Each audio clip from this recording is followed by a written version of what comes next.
মনোজ, বৌদি তুমি? আসলে বিছানাটা নোংরা ছিল তাই এখানে শুয়ে আছি। আচ্ছা, আসলে ব্রেকফাস্ট রেডি হয়ে গেছে, তাহলে তোমরা দুজন ফ্রেশ হয়ে চলে আসো, আমরা একসাথেই ব্রেকফাস্ট করবো। ঠিক আছে বৌদি।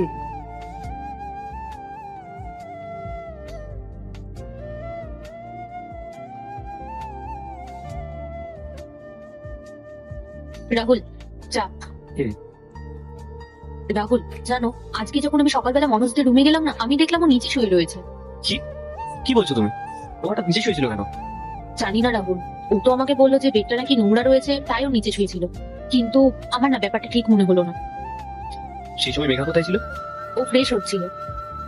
ওদের ঘর তো ক্লিনই ছিল, ওদের বেডটাও তো বেশ বড়, ও তারপরে নিচে শুয়েছিল। আর তাছাড়াও মানুষ তো নিচে শুতে পছন্দ করে না। বুঝে, আমার মনে হয় ওদের দুজনের মধ্যে কোনো রাগারাগি চলছে। হ্যাঁ রাহুল, আমারও না তাই মনে হচ্ছে। শোনো না, তুমি যদি পারো একটু মনোজের সাথে কথা বলো না।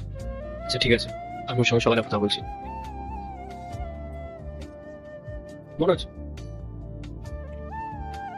হ্যাঁ দাদা বল। তোর সাথে আমার কিছু কথা ছিল। হ্যাঁ বল না। তোর আর মেঘার মধ্যে সবকিছু ঠিক আছে তো?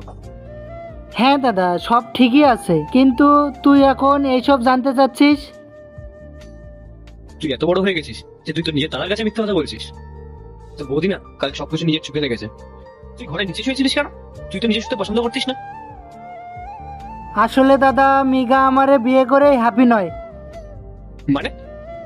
মানে এই বিয়েটা ওর অমতে হয়ে গেছে। ওর অমতে গিয়ে বিয়ে হয়েছে? কি বলছিস কি তুই? তার মানে ও তোকে ভালোবাসে না?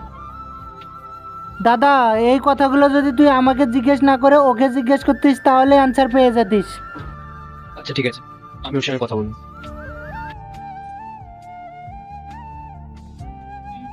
মনোজ, মেঘা, তোমাদের দুজনের মধ্যে যে প্রবলেমটা চলছে সেটা ঠিক করার জন্য মাত্র দুটো ওয়ে রয়েছে। এক, তোমরা দুজনে ডিভোর্স নিয়ে নাও আর তারপর আলাদা হয়ে যাও। কিন্তু একটা সমস্যা তোমাদেরকে ফেস করতে হবে। তার আগে দেখবো কারা শয়তানকে হারিয়ে আল্লাহকে ভালোবাসে। যারা আল্লাহকে ভালোবাসো ভিডিওতে লাইক করে চ্যানেলটাকে সাবস্ক্রাইব করে দাও। যারা শয়তানকে ভালোবাসো তাদেরকে ভিডিওতে লাইক সাবস্ক্রাইব কিছুই করতে হবে না, কমেন্ট করো আল্লাহু আকবার। সবাই তোমাদেরকে বলবে তোমাদের বিয়ে হয়ে যাওয়ার পরেও তোমরা একসাথে থাকতে পারলে না। আর এতে করে যতটা না তোমাদের সম্মান নষ্ট হবে, তার থেকেও বেশি সম্মান নষ্ট হবে আমার। আর সেকেন্ড সলিউশন হলো, মেঘা, তুমি আমাদের তিনজনকে আরেকবার সুযোগ দাও। দেখো, আমরা তোমার সবসময় খেয়াল রাখবো, তোমাকে কোনো রকম কোনো অভিযোগ করতে দেবো না। তুমি তোমার দাদা হয়ে আমি তোমাকে আমার নিজের ছোট বোনের মতন করে আগলে রাখবো। আর আমার ভাই যদি কোনো ভুল করে তাহলে আমি ওকে বোঝাবো। পার্ট 2 দেখতে কমেন্ট করো।